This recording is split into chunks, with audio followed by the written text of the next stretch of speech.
Welcome to episode 75 of Radio 815, the podcast dedicated to examining the work of writer director JJ Abrams as well as his greater Bad Robot universe. I'm your host.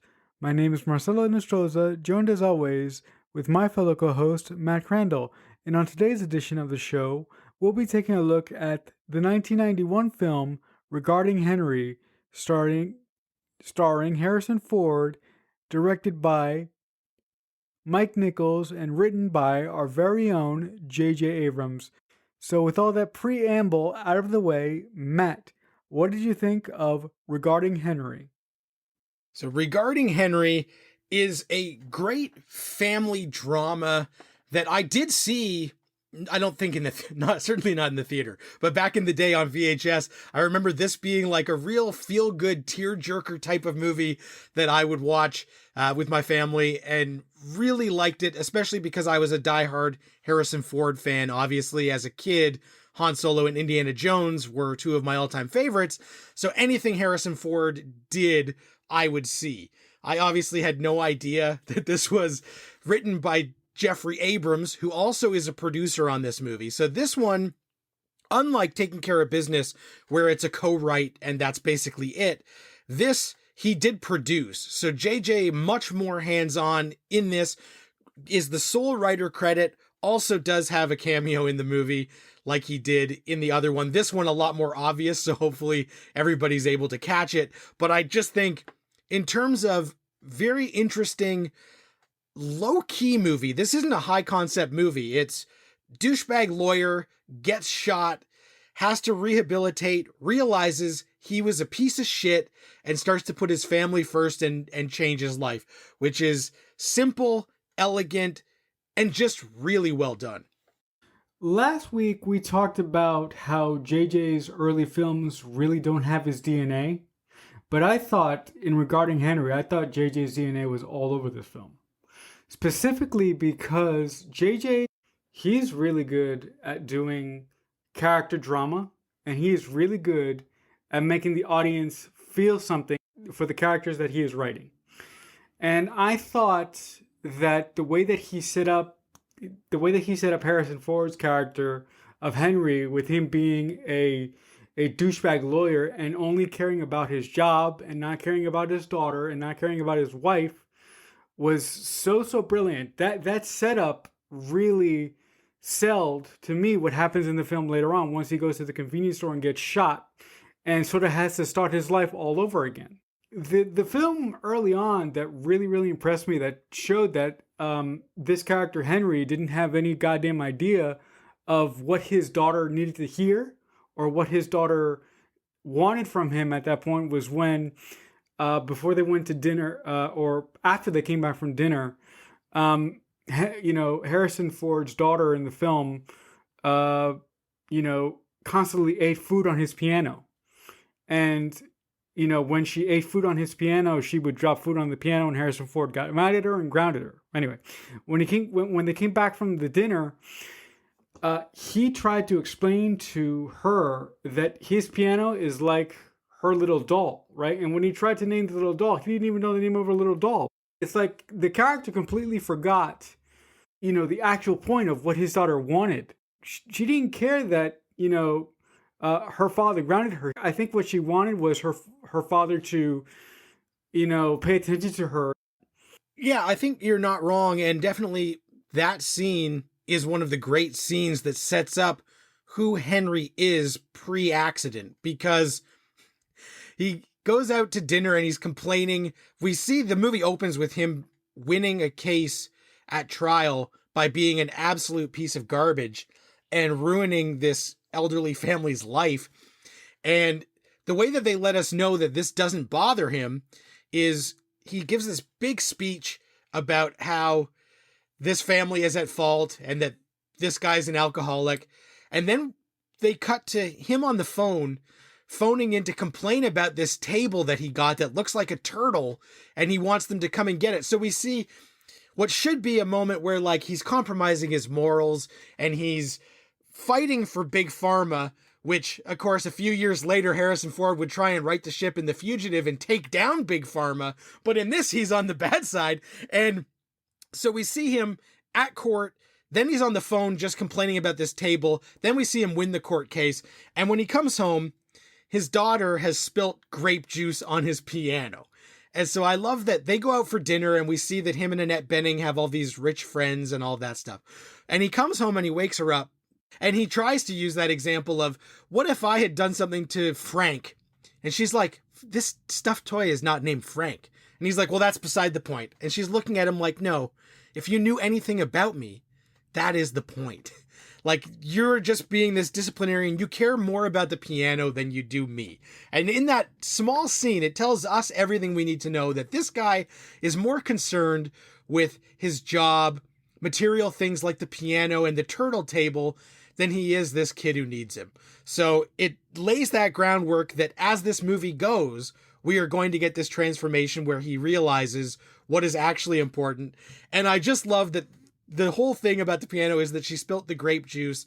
And the best scene of the movie is post being shot and rehab, when they are at the breakfast table, the whole family, and the daughter spills the orange juice. And she starts to freak out because she thinks that her dad is going to kill her. And he said, oh, don't worry about it. I do that all the time. And then he knocks over his orange juice. And it's the biggest laugh. And it's the sweetest moment that shows how much this guy has changed over the course of the movie. So I thought that is such a small thing. She spilt this juice and he was furious. And then later he's the one spilling juice and it's a heartwarming moment. So that was definitely that signature JJ Abrams heart coming through. And I think the fact that this movie is directed by Mike Nichols, who's one of the all-time great comedy and heart directors, who did The Graduate, The Birdcage, Primary Colors, Postcards from the Edge. This guy has a huge, long resume. This is JJ working with people who are at the top of their game. So I think it brings out the best in everything, because Harrison Ford is obviously incredible. And what did you think of Annette Bening as the wife? I really liked Annette Bening. I found her to be alluring, kind, but she played it in such a way where she played that sort of trapped housewife who wasn't really happy with where her marriage was heading, but she played that trapped housewife in that she loved her husband, but the magic wasn't there anymore. And when Henry got shot, it was like they got a second chance at their marriage. And him having his accident really allowed them to assess what was important to them. And it was really an excuse for them to fall back in love with one another all over again. The one thing that I found to be very, very interesting and funny, like, we don't see them a lot. They're sporadically throughout the film. But Henry's business partners, Henry's lawyer friends, right? When Henry first gets injured and Annette Bening goes to the hospital, and when she comes out and she sees the whole group sitting there, and basically the owner of the law firm says, we're here. And I was like, dude, you sound so insincere right now. You sound like you don't give a shit about Henry. All you care about is your bottom line, and all you care about is when's this guy going to come back to work so he can start winning more cases for me so I can get money. But every one of those fucking lawyers, except the woman who Henry ends up having or had an affair with, which we find out later in the film, except her and Henry's secretary. But everybody else was such a fucking dick in that movie, and they just came off as so high class and so I don't give a shit about anything. I'm just self-centered, and all I care about is myself. Did you sort of get that read on some of his coworkers? Yeah, when he gets shot and they come to the hospital, it's like, oh my God, what happened to the golden goose? Tell me that the golden goose is going to be okay. Not like actually caring about Henry himself. It's more them worried about their bottom line.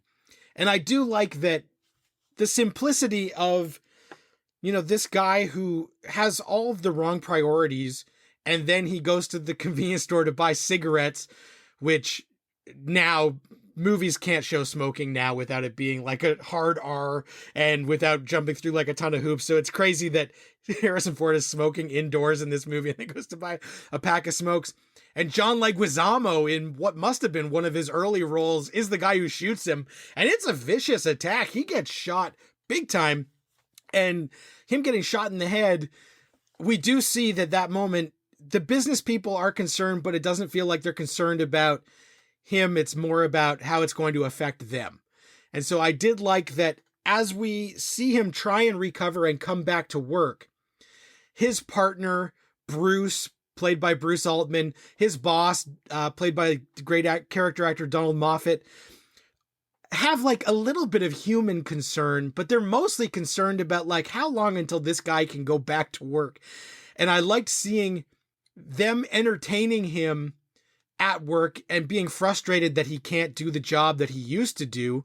And we even see like he has like a really nice office, but then partway through the movie, he gets shifted to like a really shitty office. And I think it's because he's not doing as good a job and he's not bringing in the bucks like he used to. And for him to be struggling, but going through the cases. And I love that we see now that he has a new perspective, he's reevaluating his old work and he realizes he was shady as hell. And so I thought to see him get this do-over where what if you had turned into a person that you didn't like, but a lot of people are so trapped in their life, they can't course correct. And this family, it took a tragedy to be able to realize what was actually important and find a way to course correct, to fix the relationship between him and his wife and him and his daughter. And I just loved all the small ways that they show that. And part of it is all set into motion by how great a relationship Henry has with Bradley, the nurse played by Bill Nunn, who's so friggin' good, as he's rehabilitating. Because at the start, after the accident, Harrison Ford is in super bad shape, and it's like, how is he ever going to make a comeback? Well, the way the movie stays afloat for that half hour is the charisma and charm of this great nurse played by Bill Nunn, who is just funny, and he's willing to basically inject a lot of personality into the movie when Harrison Ford is nonverbal and can't do much. And this guy keeps these moments alive. And I just love that he loves music and he loves to dance. And every time a woman walks by, he says something super inappropriate. Got to get me some of that. Already had some of that. And that's one of those like, oh my gosh, nowadays, I don't know if they would let this guy be saying this stuff, but it's so charming and fun that this character, and we find out why he wanted to become a physical therapist. And that bond between them helps Henry onto the road to change and shows that there are more important things and rewarding things than helping rich people stay rich. Bradley, for me, was the highlight of the film. I mean, when he first shows up, when Henry is having that other therapist give him the exam with the blocks, and he first shows up and he does the air guitar. The second he kind of bursts in, he does the air guitar. I'm like, I love this guy. I didn't remember how much I love this guy, but I love this guy. I love the way that because look, I'm, as a disabled person, I've seen millions and millions of therapists over my years of physical therapy.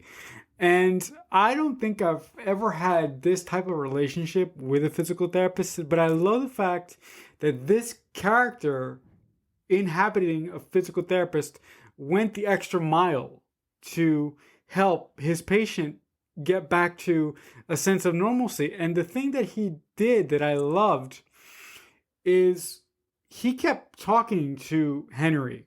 Even even if Henry was nonverbal, like you said. I mean, even at one point he gives Henry, I guess, lunch or dinner, and he makes him like these really, really disgustingly, spicy eggs. And Henry eats the eggs, and all of a sudden Henry just upchucks the eggs, and that causes him to start speaking again.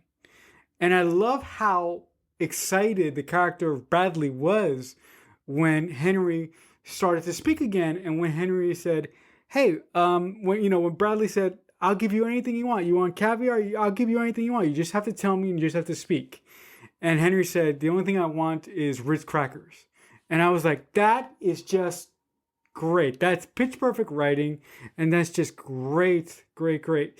The only thing about Bradley's character that really sort of made me question for a couple minutes, you mentioned it in your comments.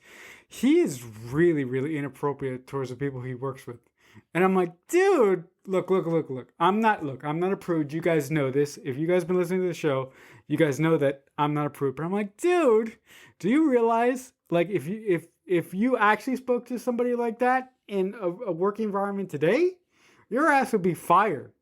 That's the charm of the character. So I understood it, but I just was like, dude, come on, stop being such a horn dog. Because he's a horn dog. He totally is. And that is one of those things that in 1991, it would have been perfectly fine. But 30 years later, it's like, you can't do that at your job unless you want to get in big trouble. But I did think it was charming. And I love that moment that you mentioned where Bradley makes eggs Bradley that are disgusting. And it gets Harrison Ford to go, ah! And he finally makes a noise because his mouth can't take the heat. And what was brilliant is what seems like something simple and something super comic when Henry finally says what he wants, and he says Ritz. And we're like, okay, he wants crackers, no problem. And then later he's painting boxes of Ritz crackers, which is one of my favorite parts of this entire movie, is that he keeps painting Ritz crackers. And he hangs up the painting of Ritz in his office at work. And I'm just like, this is amazing that this guy is so proud of these Ritz cracker box paintings. And it's so funny because everybody at his job must be like, what in the actual fuck is going on here? Why does this guy love Ritz so much? And then they actually make it that is a different memory trying to come through.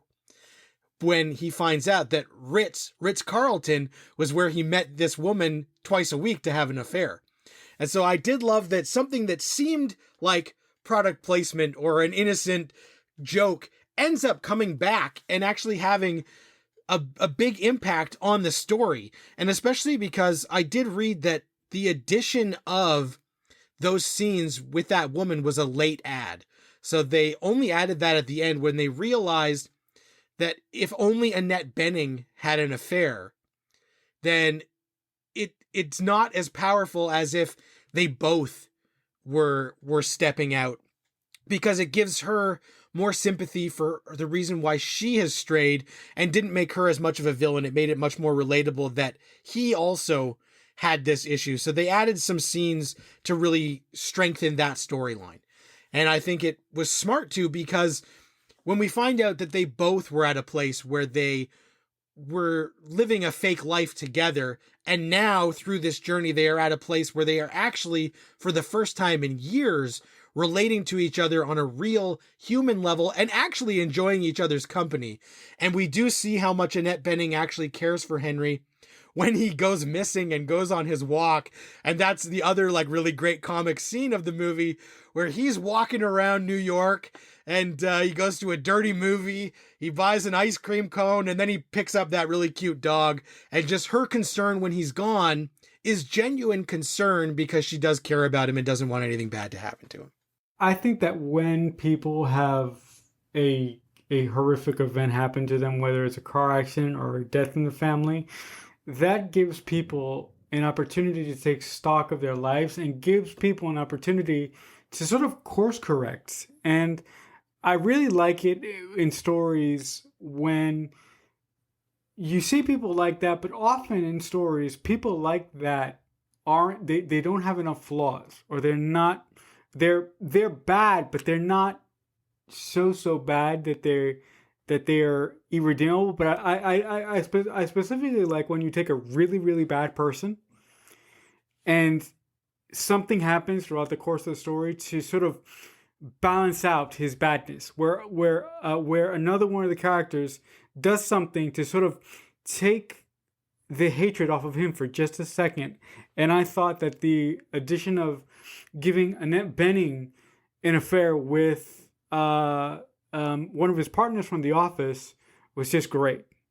That storyline of the affair that Henry was having did feel kind of tacked on to me. It almost felt like it didn't quite fit. I mean, it felt like it fit, but while I was watching the film today, it felt like they were trying to stick a square peg into a round hole. And hearing you saying the story about how that was a late addition totally makes sense now. It totally makes sense. Yeah, and it's funny because the Ritz part of it feels so baked into the entire movie that it is weird that it does feel a little bit half baked that, you know, that woman's like, I was in love with you and you were going to leave. And it's like, where did this all come from? So I do think that it isn't as strong as the rest of the movie, but the heart of this movie being that people can change. And when you realize what's important, you know, that's the most important thing in life is the relationships you have with people. And just the daughter is fantastic. This kid who every scene after the accident at first is awkward, but then they really bond and they become good friends. And seeing Henry's reaction when he realizes she's going away to school and he's like, well, why? And she's like, well, you guys, this is what we have to do. And he like doesn't want her to go, leading up to that big moment where he gets the letter and he calls and the school's like, you can't talk to her. It's during the school day. And he's like, yeah, but she's upset. I got to talk to her. And they're like, that's not how we do things here. And then they show up and he's pulling her out of school. And the headmistress is like, what's going on? He's like, I already missed the first 12 years. I'm not going to waste any more time. Is one of those seize the day, carpe diem moments that there are lots of things in life you wish you could do that a lot of people don't. And sometimes that can be a big regret. And so this moment where Henry doesn't want those regrets anymore, he doesn't want to be absent. He's willing to sacrifice some of the material things in life for the things that are actually important. And having his daughter close to him and his wife and starting over somewhere else is more important than keeping up appearances and doing what people think they should do. And even that's one of those things where in the first part where he's complaining about that table after the accident, he's like, wow, I love this table.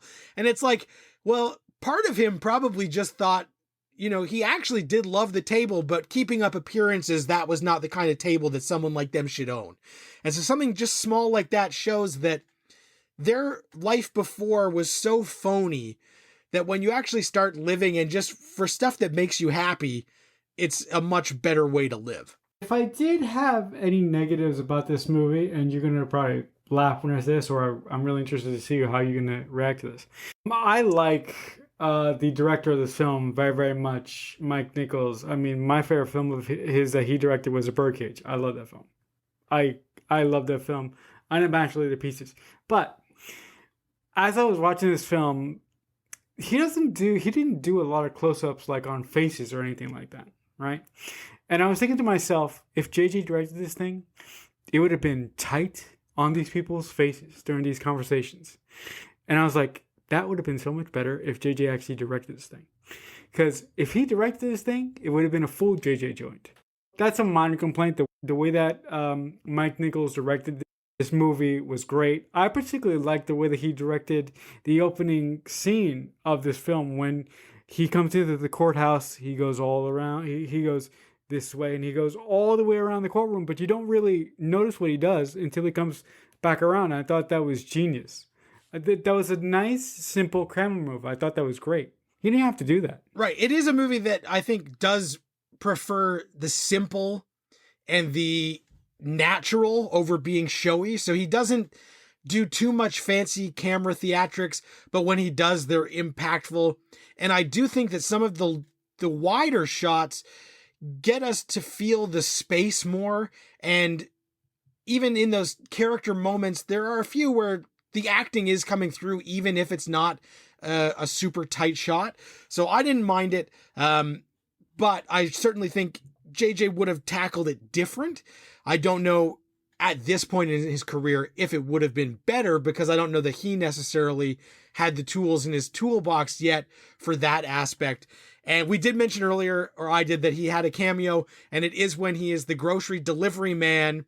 And he is the reason that Henry goes out on his wild adventure throughout the city, because he leaves as JJ is waiting to get paid at the door, and JJ doesn't say jack shit as Henry goes by and leaves. Dude, I I missed that one again. Guys, this is 2 weeks in a row. I keep missing cameos, guys. I gotta do something about this, but I missed that one too. Matt, do you have like any standout favorite scenes of this film? Yeah, so I touched on it briefly. My basic favorite scenes are the anytime that it's him and Bradley together early on when they're trying to get him to talk and when Bradley is being inappropriate. I love all of that stuff, but mainly it's that breakfast scene with the whole family there and just the funny stuff of like, do you want eggs? No, I hate eggs. You love eggs. Okay. and then spilling the juice. That is just really fun, but gets to the heart of the matter right away. So I would say that breakfast scene is my favorite scene of the movie. How about you? For me, I have more than a couple scenes. Like my favorite scene in the movie. We've touched on it several times in the show today, but I love that scene where they're all sitting around the table and his daughter spills the juice and she thinks that, Henry's going to freak the fuck out, but he doesn't do that. And he spills the juice himself and he says, I do this all the time. But the reason why I love that scene so much is because when I saw it today, it reminded me of the magnificent scene in Jaws when Chief Brody is sitting at the dinner table. He's drunk off his ass, and his son is just mimicking what he does. And he goes, "Give me a hug," and his son goes, "Why?"